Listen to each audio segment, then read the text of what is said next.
Hey guys, Deplorable Patriot here. I have another disturbing video for you today. This one comes out of Richfield, Minnesota.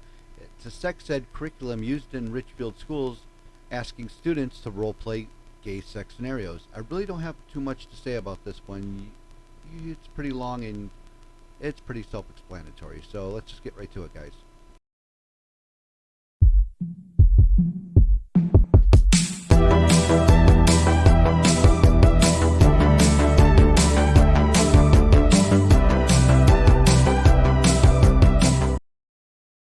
And our order is in order that people signed up. And I believe we have Ginny Morin.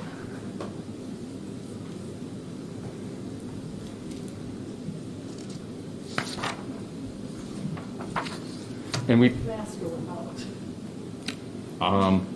You can. yeah, while you're giving testimony, that's fine, or giving a statement, that's fine. And we want to make sure the microphone is turned on. No. There's a button on top. Thank you. Perfect. Thank you. Thanks, Ms. Morin. Thank you. Members of the Richfield School Board, Superintendent Unowski. Tonight you're going to hear from members of our community talk about the current curriculum that Richfield uses for sex ed. Several moms connected with countless people from different backgrounds to discuss how this curriculum sabotages deeply held cultural, family, and faith beliefs. I want to look at the board's policy and how this curriculum fails to execute on that policy. First, I applaud the board's thoughtful crafting of the 5 guiding pillars, the academic potential, value in extracurricular activities, the executing a shared mission and vision, embracing culture, and communicating as a trusted partner. I'm going to focus on the last 2, and I think you'll see how this curriculum actually works against the board's policy. This board's policy is on culture and religion is clear. On culture, schools are to be warm, welcoming, and respectful. With regard to religion, no curriculum shall disparage any religious belief, and teaching cannot inhibit religion. Yet this curriculum denies religious tenets such as God created us perfectly by telling kids that, or implying that you might not know if you're a boy or a girl. It coaches children into exploring and role-playing behaviors other than what they know to be true or what their family or faith have taught them. This both inhibits and disparages their religion and culture by substituting secular values for what they've been taught by their parents. Now, whether you agree with a faith institution's values is not the point. Schools should not systematically erase the values instilled by parents and faith using a curriculum that openly admits to pushing a secular value system. Given our diversity of culture and opinion, I just have to wonder why we aren't teaching the basic principles of no one has the right to touch you, and all people are valuable and should be treated with kindness and respect. Teach kids that they don't need to agree with somebody's beliefs, choices, or opinions to treat them with value and respect. More importantly, this curriculum also destroys the trusted partner pillar that the board has sought to build. As parents and community, this pillar is vitally important to us. We need to partner with you. But this curriculum pits schools against parents in a standoff regarding whose values should be instilled into our children. The curriculum is taught using an opt-out premise while avoiding transparent details on what's about to be taught. You're about to hear it's extreme. And this sneak attack teaching of ideology that conflicts with family values destroys that trusted partner mission. This type of teaching has no place in our schools. I believe that the board has made this clear in their guiding principles. Yet here we are. Thank you. Thank you. Thank you.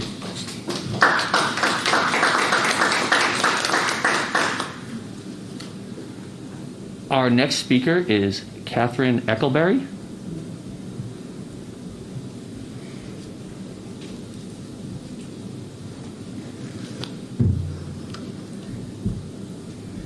Okay. My name is Katherine Eckleberry. This summer, after voicing a concern, I was invited by the superintendent to review the sex ed curriculum for Richfield School District.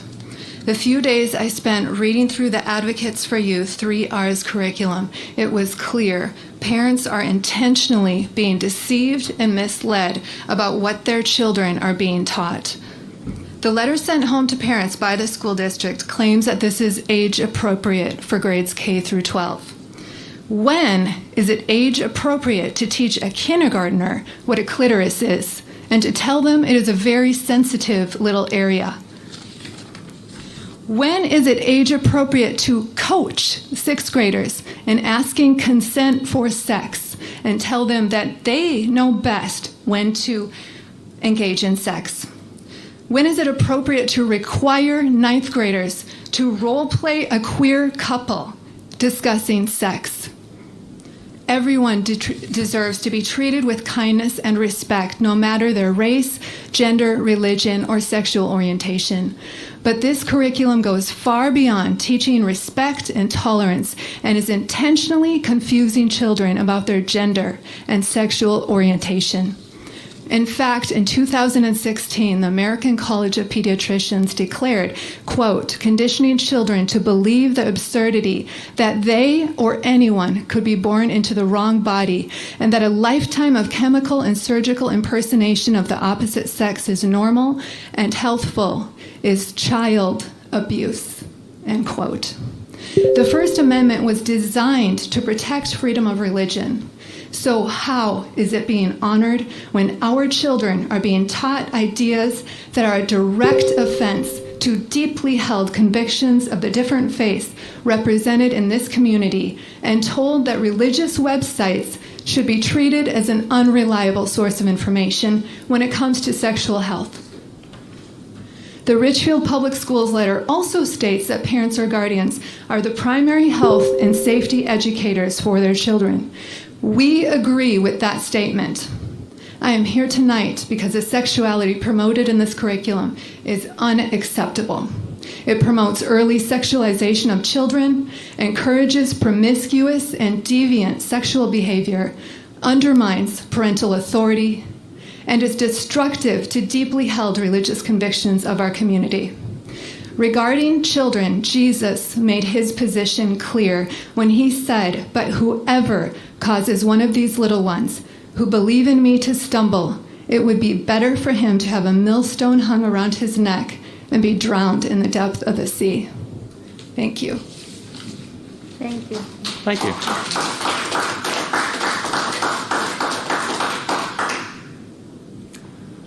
Our next speaker is Julie Quist.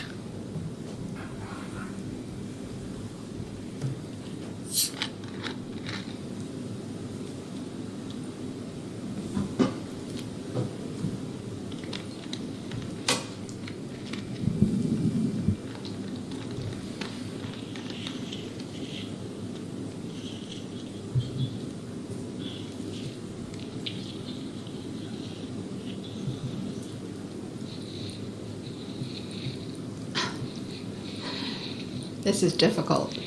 You got it. Hearings are still in place. Okay. I'm Julie Quist with the Child Protection League. We're a Minnesota nonprofit that defends children against exploitation, indoctrination, and violence. Thank you for allowing me a few minutes to speak about the K-12 curriculum that the district has adopted: rights, respect, responsibility, the 3 R's, by Advocates for Youth. 3 R's is one of the most explicit curricula available.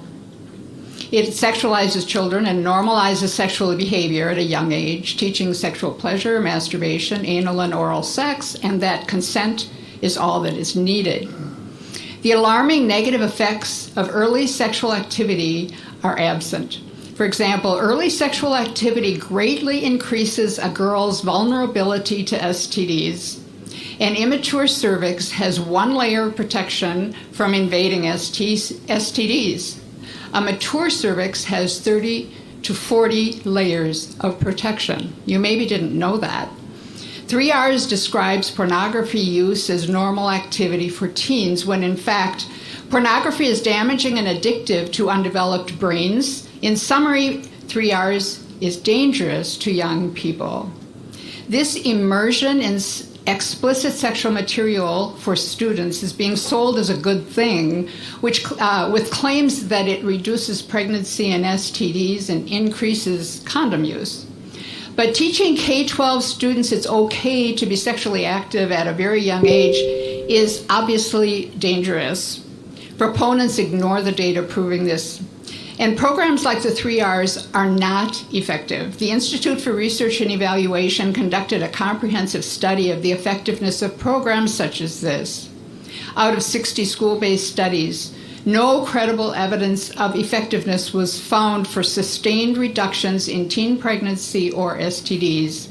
There was no evidence of effectiveness for increasing consistent condom use.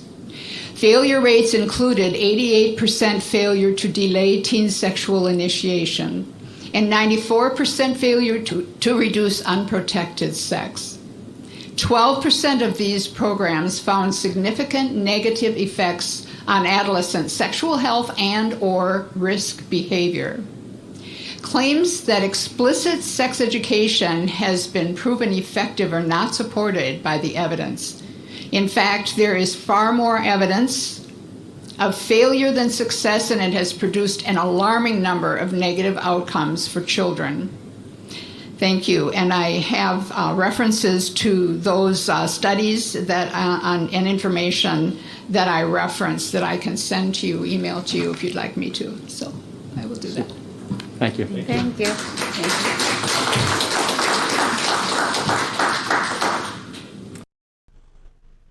Why are no one is getting mad about this? I'm getting sick of this shit. Seriously, people need to go to these board meetings, stand up, and yell. Talking and just handling shit's not gonna matter. Again, if you like this, please subscribe to my channel and like this video.